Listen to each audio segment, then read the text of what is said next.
ગુરુ માતા સુદીક્ષાજી સાથ સંગાથજી પ્રેમથી બોલજો ધન્ય નિરાકારજી। આજે આપણે સર્ગ અને મુક્તિનો આનંદ આજ જીવનમાં ઉતારવાનો છે। તો જાણો, સર્ગ અને મુક્તિ આધ્યાત્મિકના કારણે બે મહાન પુણ્યફળ માનવામાં આવે છે। તેમને પ્રાપ્તિ કરવા માટે લોકો જુદા જુદા પ્રકારે ધર્મ કર્મ કરતા રહે છે। આ બધું કલ્પેલું છે। સ્વર્ગ કે મુક્તિ બંને જ આ પૃથ્વીમાં છે, જે વેર ઈર્ષા મારું તારું છળ કપટ છોડી દઈને ઈમાનદારીનું વર્તન કરે છે અને પરમાત્મામાં શુદ્ધતાને પુરાવે છે। તે પરમાત્માનો આનંદ લૂંટે છે, તે પરમાત્મામાં લીન થઈ જાય છે। તેને જ સાલોકય, સામીપય અને સાયુજય મુક્તિ કહેવાય છે। તો તે જ મનુષ્ય સ્વર્ગના જેવું આનંદ પામે છે। એકવાર એ આનંદ તમે ચાખી તો જુઓ, પછી કહેશો કે આ સ્વર્ગમાં જવાની જરૂર નથી। ઉપરોક્ત માન્યતાઓ સાચી નથી, કારણ કે ગ્રહ નક્ષત્રોમાં હજુ સુધી કોઈ એવા શરીરની કોઈ શોધ થઈ નથી। ખરેખર પરોપકાર કરે તો સ્વર્ગ જ છે। વળી જે આત્મા સંતોષને સ્વર્ગ જ કહેવાય છે। આત્મા શાંતિનો સંતોષ માત્ર તેઓને જ મળે છે જેમણે પોતાના વિચારોને છોડી દે છે, ઈચ્છા છોડી દે છે। જેને પોતાના વિચારો અને કાર્યોમાં શ્રેષ્ઠતાનો સંતોષ મળે છે, તે ઉચ્ચ સ્વર્ગલોકમાં જ રહે છે એવું સમજવું। વળી પરમાત્માએ જાહેર કરી દીધું છે કે ચિત્રગુપ્ત રજામાં છે, તેથી એક અઠવાડિયા માટે કર્મનો લખનારો કોઈ નથી। જેની પણ ઈચ્છા હોય તે બધા સ્વર્ગમાં આવી શકે છે।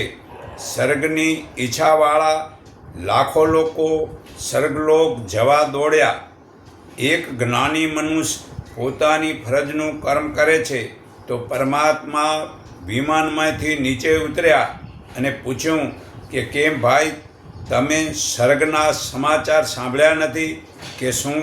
તે જ્ઞાનીએ કહ્યું, સાંભળ્યા છે પરમાત્મા, પરંતુ મને તો હસતા રમતા બાળકો, પ્રેમ આપતી પત્ની ને હળીમળીને કામ કરતા કુટુંબીઓ અને અરસપરસ સહયોગ અને મૈત્રીની વ્યવહાર કરનારા પાડોશીઓમાં જ સ્વર્ગ દેખાય છે। પછી આ સ્વર્ગ છોડીને ક્યાં આકાશમાં આમ તેમ ફોકટ ફર્યા કરું? તો આ ખરેખર આવું કુટુંબ પરિવાર છે તો આ અહીંયા જ સ્વર્ગ છે। એની જોડે હળીમળીને ચાલો, વેર ઈચ્છા ન કરો તો સ્વર્ગ જ છે। નરક એ જ છે। નશો, દારૂ પીવું, જુગાર રમવું, કામ ક્રોધ લોભ મોહ એ સ્વાર્થ વગેરે જેના જીવનમાં છે તે નર્ક છે। આ ગીતા અધ્યાય 16 શ્લોક 21માં પુરાવો છે। તો અજ્ઞાનીને અંધારું સમજો, પ્રકાશને જ્ઞાન સમજો। તે જ્ઞાન પ્રકાશ પોતાના જીવનમાં ઉતારે તો દુઃખ મટી જાય છે। આ સંસારમાં શરીર છે તે દુઃખ ઓછું નથી, માટે કોઈ લોકમાં જવાની જરૂર નથી। મુક્તિના લક્ષણ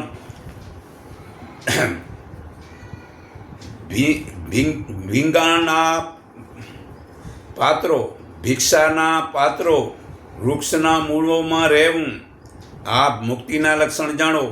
ભિક્ષાના પાત્રો, વૃક્ષોના મૂળોમાં રહેવું અને ધાબળી જાડા જૂના લંગોટ અને કફની રૂપ અને વસ્ત્રો, સહાય રહિતપણું અને કોઈની મદદ વિના રહેવું, તે જ સર્વ પર સમાન દ્રષ્ટિ રાખવી, એ જ મુક્તિના લક્ષણ છે। તે મૃત્યુની ઝખના કરે નહીં, તે જીવવાની ઈચ્છા નહીં કરે, પણ સેવકની જેમ મૃત્યુની રાહ જુએ, તેમજ કાળની જ વાટ જુએ. આ મનુસ્મૃતિ પાના નંબર 124 શ્લોક 44 થી 45 પુરાવો છે. તો ધર્મના 10 લક્ષણોથી જ મોક્ષ મળે છે. ધૂતિ એટલે સંતોષ, ક્ષમા એટલે બીજાની ભૂલ પર ભૂલ ન કરવી, દમ એટલે મન પરનો કાબુ, અને અસત્ય અન્યાયથી પારકું ધન ન લેવું, શૌચ એટલે માટી અને પાણીથી બહાર શરીરને અને અંદર શરીર મનવાણીને શુદ્ધ કરવા, અને ઇન્દ્રિયો નિગ્રહ ઇન્દ્રિયોને પાપથી રોકી ધર્મના માર્ગ ચલાવવી, બુદ્ધિ શાસ્ત્રોદીનું તત્વજ્ઞાન વધારવું, અને બ્રહ્મવિદ્યા આત્માજ્ઞાન, સત્ય હંમેશા સત્ય જ બોલવું, ક્યારે જૂઠું ન બોલવું, અક્રોધ ક્યારે પણ ક્રોધ ન કરવો. આ ધર્મનું પાલન ફળ છે, પરમ ગતિ મોક્ષ પામે છે. મનુસ્મૃતિ પાના નંબર 130 શ્લોક 92-93 પુરાવો છે. તો આવું વર્તન કરે છે તેને માટે અહીંયા જ સર્ગ છે, બીજું સર્ગ જોતવાની જરૂર નથી. તો એક સમુદ્ર માણસ ખૂબ દુઃખી રહેતો હતો, પરંતુ તેને પોતાના દુઃખનું કોઈ કારણ સમજમાં આવતું ન હતું. એક દિવસ એક સંત ગામ લોકની વચ્ચે બેસીને વાત કરી રહ્યા હતા. પાસે જ એક દીપક પ્રગટાવેલો હતો. આકાશમાં ચંદ્રમા ખીલી ઉઠ્યો હતો. એ વ્યક્તિએ પ્રશ્ન કર્યો, મહારાજ, દીપકની નીચે અંધારું અને ચંદ્રમાં કાળા ડાઘ કેમ છે? સંતે હસીને કહ્યું કે અંધારું તો દુનિયાની દરેક વસ્તુમાં છે. એ જ સારું થાય કે જો તેને દીપક અને ચંદ્રમાં અંધકાર જ અને કાળા ડાઘ ન દેખાતા પ્રકાશનું દર્શન થયું હોત. મનુષ્ય પોતાના દુઃખનું કારણ સમજી ગયો. તે દિવસથી તે દરેક વસ્તુમાં પ્રકાશનો જ પક્ષ જોવા લાગ્યો, જ્ઞાનનો જ પ્રકાશ જોવા લાગ્યો. તો આ તેને માટે સ્વર્ગ જ છે. સારું જુએ તો સ્વર્ગ જ છે, ખરાબ જુએ તો નરક છે. તો સંસારમાં શારીરિક દુઃખ પણ ઓછા નથી. આ માટે બીજે કોઈ લોકમાં જવાની જરૂર પડતી નથી. કષ્ટદાયક રોગીઓને વ્યવસ્થાએ નિરંતર ચિલાતા ગમે ત્યાં જોઈ શકાય છે. આંધળા, કોઢિયા ને અપંગ, અસહાય લોકોને શું ઓછા કષ્ટ સહન કરવા પડે છે? પ્રિયજનોના મૃત્યુ, અસફળતા, અપમાન, ધનહાનિ અને આક્રમણ, ઉત્પીડન જેવા પ્રસંગો ઉપર શું ઓછું દુઃખ છે? આ સંસારમાં શારીરિક અને માનસિક કષ્ટ પણ ઓછા નથી. કર્મફળને અનુરૂપ જો કોઈ ત્રાસ મળે તો તે પણ અહીં જ જોવા મળે છે. તેથી તેને નરક કહેવાય છે. અને જે દુષ્કર્મ કરવાથી તેના ફળસ્વરૂપે મળનારા સામાજિક અને ઈશ્વરીય દંડ મળીને પૂરા નારકીય અનુભવો કોઈ પણ થગામીને અહીં જ આ લોકમાં જ મળી રહે છે. તો એક અમીર તમામ સંપત્તિ એકઠી કરી એવો પ્રયત્ન કરી રહ્યો હતો કે બધી જ સંપત્તિ પોતાની કબરમાં દાટી દઈ ને સ્વર્ગમાં આનંદથી રહેશે. મહાપુરુષે કહ્યું કે મૂર્ખ, પોતાની સંપત્તિ, પોતાના સાધન આ જ દુનિયામાં ગરીબ અને દુખિયા માટે ખર્ચી નાખ. પછી જો તને અહીં જ સ્વર્ગ મળે છે કે નહીં અનુભવ કરી જો. તો મુક્તિનો અર્થ એ બધામાં છૂટવું. વિચાર કરો કે આ બધાનો કેવા છે જેનામાંથી આપણે બંધાયેલા છીએ. શરીરને કોઈ દોરડાથી તો કોઈએ બાંધી નથી રાખ્યું. દેખાનારામાં નિવાસ પણ કરતા નથી. સ્વેચ્છાપૂર્વક ગમે ત્યાં આવજા કરીએ છીએ. જો સંસારને ભવબંધન કહીએ તો તે પણ ઉચિત નથી, કારણ કે તે આ વિશ્વ ભગવાનનું વિરાટ સ્વરૂપ છે. જ્યાં કણકણમાં ભગવાન સમાયેલા હોય ત્યાં બંધન કેવું ભાઈ? ત્યાં તો સ્વર્ગ જ હોય. જે ભૂમિ પર જન્મ લેવા માટે દેવતા પણ તલસે છે, જ્યાં અવતારો, ઋષિમુનિઓ અને ધર્માત્માનો નિરંતર પ્રવાહ રહેતો હોય, જ્યાં ગંગા, જમુના જેવી નદીઓ અને હિમાલય જેવા પર્વતો અને પ્રાકૃતિક સુંદરતાનું આ સ્વર્ગ છવાયેલું પડ્યું છે, તો એમાં તમે આનંદ માણો ને. ત્યાં જન્મ લેવો અને જીવત રહેવું એ એક સૌભાગ્ય જ છે. તેને ભવબંધન કેમ કહેવાય?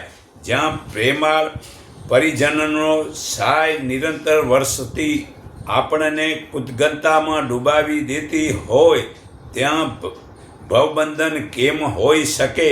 જેનાથી છુટકારો મેળવવા મુક્તિની કલ્પનામાં વિચરણ થઈ શકે. જન્મ મરણ તો એક ધારી પરિસ્થિતિની નિર્સંતાની જ નવીનતાના ઉલ્લાસમાં પ્રવેશવાનું મનોરંજન માત્ર છે.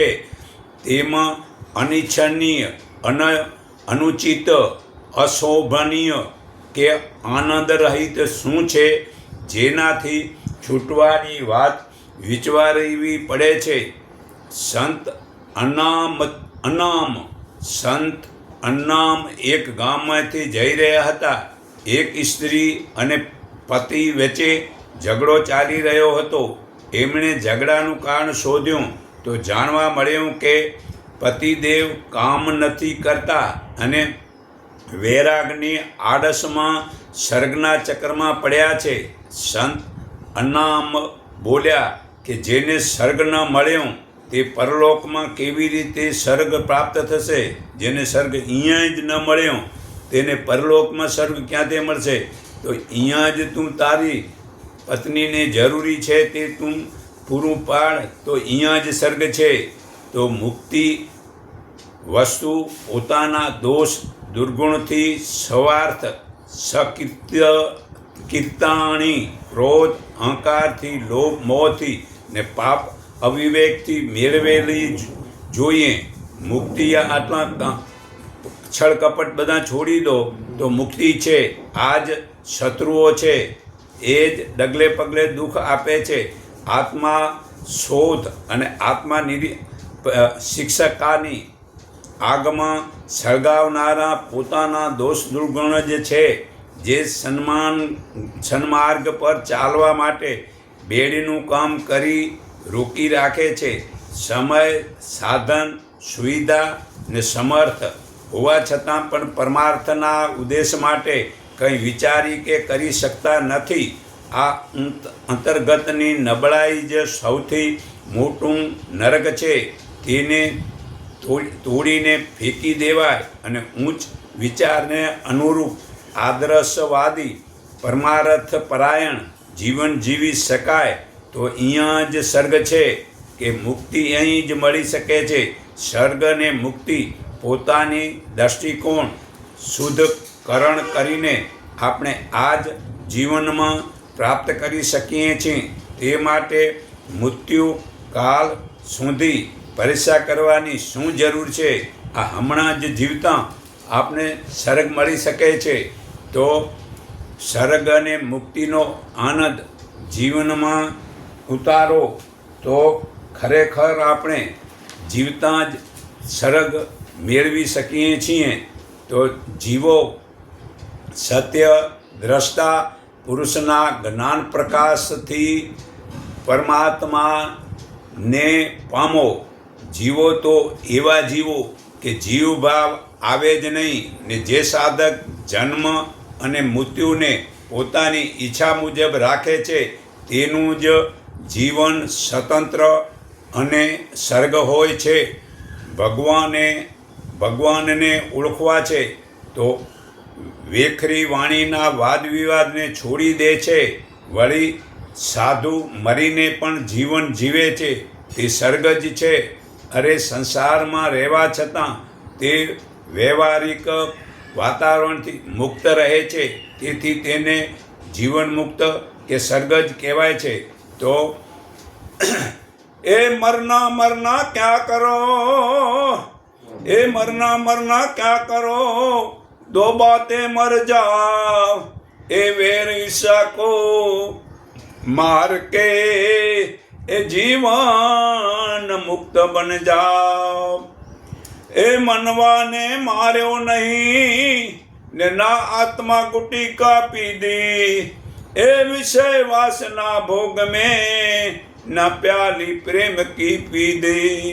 ए पीले प्याली प्रेमनी અને જ્ઞાન ગુરુ કે પાસ, હું તું તેને ઓળખી કર અમરા પૂરનો વાસ. એ હું નાવિક તું નાવ છે, પણ તેના વીણ શું થાય, એ ઝપટ લાગે તે પવનની તો સેજે પમાય. એ પવન બસે ના ભીથળે, એ દૂજો હૃદય આકાશ, और बसे ब्रह्मांड में जीवन ज्योत प्रकाश. ए बार टूटे नहीं મળે, એ કયો ચાહે વિનાશ, સત્ય પુરુષ ને આશરે કર લે જ્ઞાન પ્રકાશ. તો સર્ગ અહીંયા જે છે ભાઈ, તો સત્ય પુરુષ એટલે કે દ્રષ્ટા પુરુષને કહેવાય છે. જુઓ, મરેલા મરદાને સારું કે ખરાબ અથવા મારું તારું કાંઈ છે જ નહીં, તે મરદાને જમીનમાં દાટો કે અગ્નિમાં બાળો કે પછી નદીમાં ફેંકી દો, ગમે તે કરો, પણ તેથી મરદું રાજી કે નારાજ થવાનું નથી, કારણ કે તેમનામાં હવે વેર ઈર્ષા કરવાની શક્તિ પણ નથી અને આત્મા પણ નથી, જેથી મરીને જીવવાની તાકાત પણ નથી. જ્યારે જ્ઞાની પુરુષો તો આત્મા હોવા છતાં, જીવતા હોવા છતાં વેર ઈર્ષાને છોડી દે છે, તેને માટે સર્ગજ છે, તે માટે તે મરીને જીવન જીવે છે એમ કહેવાય છે, તે જ સર્ગ છે. પછી તેને મરવાનો ભય જ નથી, તે અમર છે. જેને મારવાના હતા તેને તો પહેલેથી જ મારી મૂક્યા છે. જેવી રીતે જુલાબ લઈને મળ સાફ કરવા સિવાય પેટના દર્દોને કોઈ ઔષધ અસર કરતું નથી, તેવી રીતે વેર, ઈર્ષા, કામ, ક્રોધ અને લોભ આ દુર્ગુણને છોડવા વિના આત્માની અસર મન ઉપર જરાય સર્ગની પડતી નથી. તો વ્યસન ફેશન છૂટે તો આત્માજ્ઞાન થયું સમજો, તો આ સર્ગ જ છે.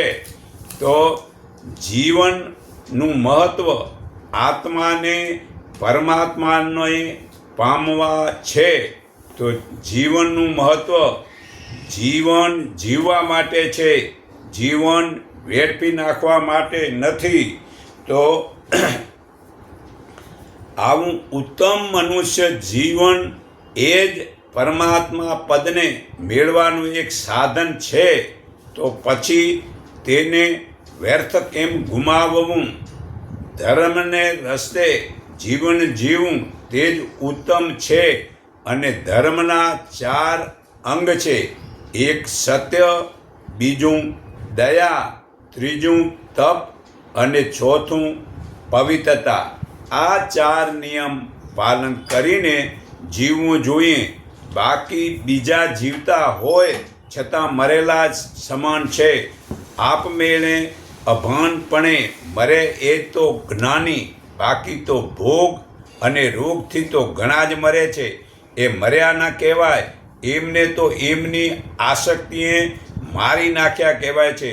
સુખ સાચવા માટે છે, ભોગવી નાખવા માટે નથી.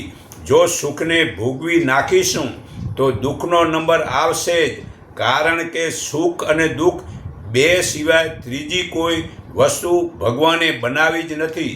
માટે સુખને સાચવી રાખો.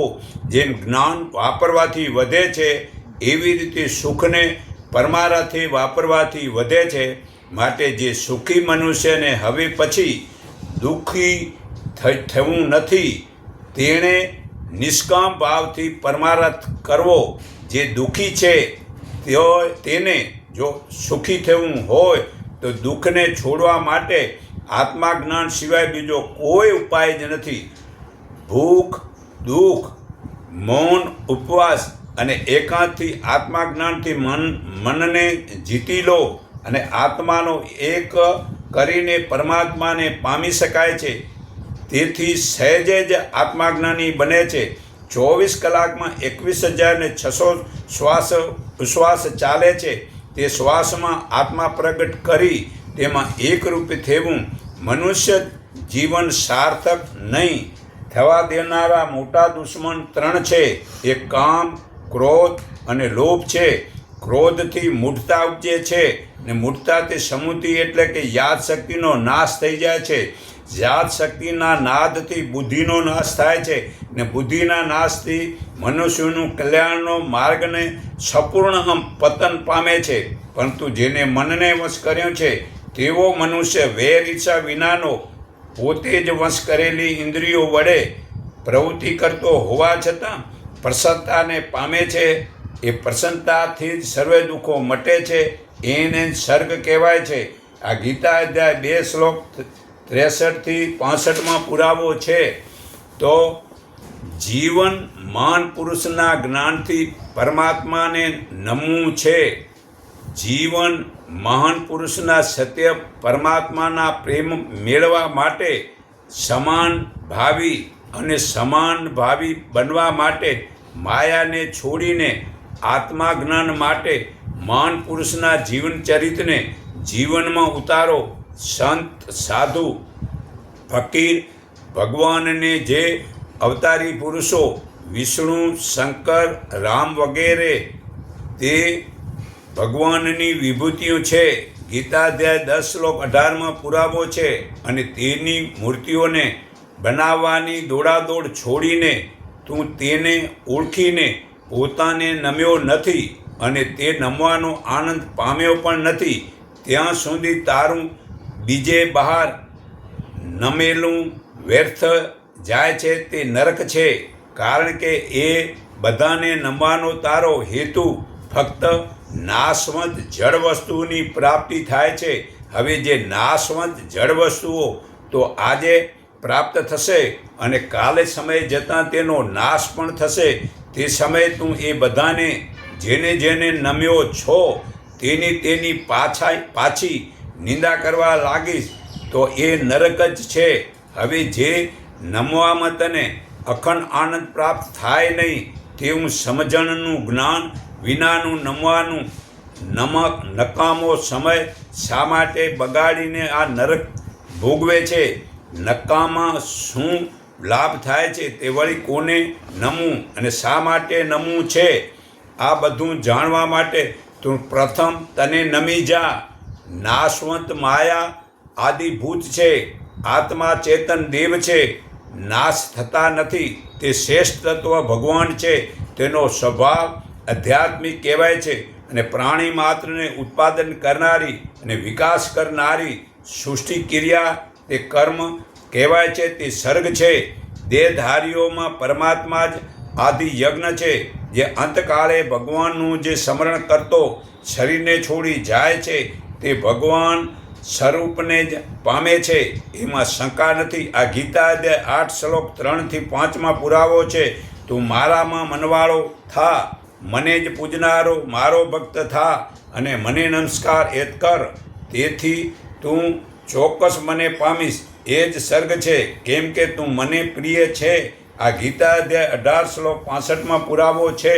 તો જીવન મુક્ત પરમાત્માને પામે છે. જીવન મુક્ત કે જે મનુષ્ય પોતે પોતાના આત્માને ઓળખતો નથી તે ભલેને દુનિયાના બધા જ દેવી દેવતાને ઓળખે છતાં તે વ્યર્થ છે અને તે નર્ક છે.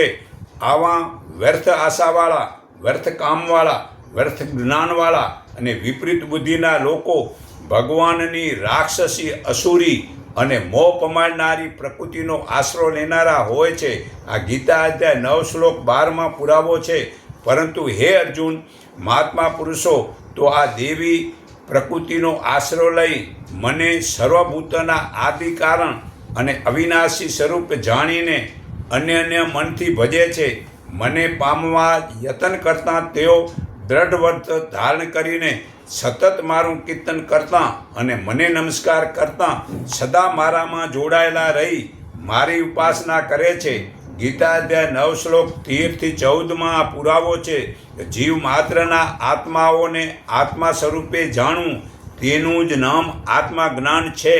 જે મારા વિચારના ગુણને સારા વિચારના ગુણની વૃદ્ધિ થઈ હોય ત્યારે દેહધારી પ્રાણી મૃત્યુ પામે તો તે ઉત્તમ જ્ઞાનીઓના નિર્બળ લોકને પામે છે, એ સ્વર્ગ છે.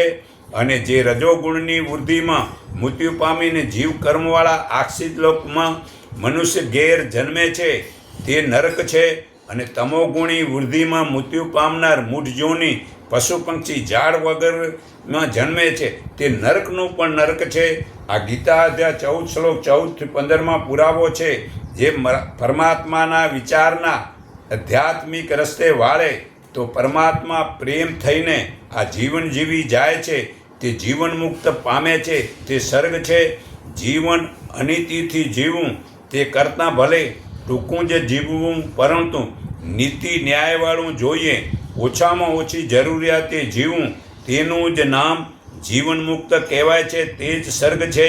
જે આશા છોડીને મન અને શરીરને વશ રાખે છે, જેણે સર્વભોગના સાધનો છોડીને તે શરીર નિભાવવા માટે કર્મો કરે છે છતાં પાપને પામતો નથી, આ સ્વર્ગ છે. આ ગીતા અધ્યાય 4 શ્લોક 21માં પુરાવો છે. તો જીવનમાં પરમાત્માની ભક્તિ ઉતારો.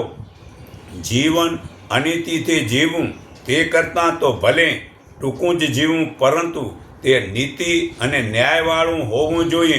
ઓછામાં ઓછી જરૂરિયાતે જીવવું. હે અર્જુન, પાપથી બચવું હોય તો મન અને શરીરને વશ રાખીને સર્વે ભોગની આશા છોડીને તે શરીર નિર્વાહ માટે જ કર્મ કરે તો પાપ લાગતું નથી. આ ગીતા અધ્યાય 4:21માં પુરાવો છે. આ ફરી તમને કહું છું. ગીતા અધ્યાય 18:66. હે અર્જુન, તું સર્વ ધર્મ છોડીને તું મારા એકના શરણે આવ, તમને બધા જ પાપ છોડાવી દઈશ. તો આ સ્વર્ગ જ છે. જીવમાંથી શિવ. જીવમાંથી શિવ એટલે કે સારા વિચાર વર્તનથી જીવમાંથી શિવ બને છે. અજ્ઞાની પથ્થરના શિવ લિંગને શિવ માને છે. પ્રત્યેક મનુષ્યમાં 3 ભાવ રહેલા છે. એક દેહ ભાવ, બીજો જીવ ભાવ અને ત્રીજો શિવ ભાવ.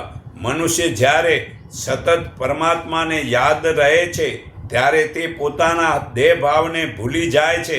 તેથી પોતે પોતાના જીવ ભાવ વડે પોતાના શિવ ભાવ તરફથી મળતી દિવ્ય પ્રેરણાઓને ઝીલે છે. જે પોતાના આત્માની પ્રેરણા મુજબ વર્તનથી પરમાત્માને પામે છે તે સ્વર્ગ છે. જ્યારે આપણી દ્રષ્ટિ, આપણી શ્રદ્ધા સાચી હોય તો પરમાત્મા સ્વરૂપ પ્રભુ તે સાકાર બની સન્મુખ હાજર થાય છે, માર્ગદર્શન આપી પાછા લય થઈ જાય છે. તો પરમાત્માને હર વખત યાદ કરવા એ જ આપણી સાચી મૂડી છે, તે જ સાચું સ્વર્ગ છે, તે જ સાચું કર્તવ્ય છે. જેનો આત્મા પરમાત્મામાં લીન થાય છે તેને મોક્ષ કહેવાય છે. તો પહેરવાની હજારો સુખ દુઃખ ભોગવીને પરમાત્માનો સાચો આનંદ માટે દુઃખ પડે છે. જો મુક્તિ જોઈતી હોય તો ગીતા અધ્યાય 16 શ્લોક 22માં હે અર્જુન, કામ, ક્રોધ, લોભ આ 3 પ્રકારના નરક દ્વારથી મુક્ત થયેલો મનુષ્ય આત્માનું કલ્યાણ થાય તેવા કર્મ કરે છે. તેથી તે પરમ ગતિ પામે છે અને તે સ્વર્ગમાં જ જાય છે. તો હું સર્વના હૃદયમાં રહેલા પરમાત્માના મારા હૃદય ભાવથી હું નમન કરું છું. એકને ઓળખો, એકને માનો, એક સંગઠીન બનો. એટલું કહી હું મારી વાણી વિરામું છું.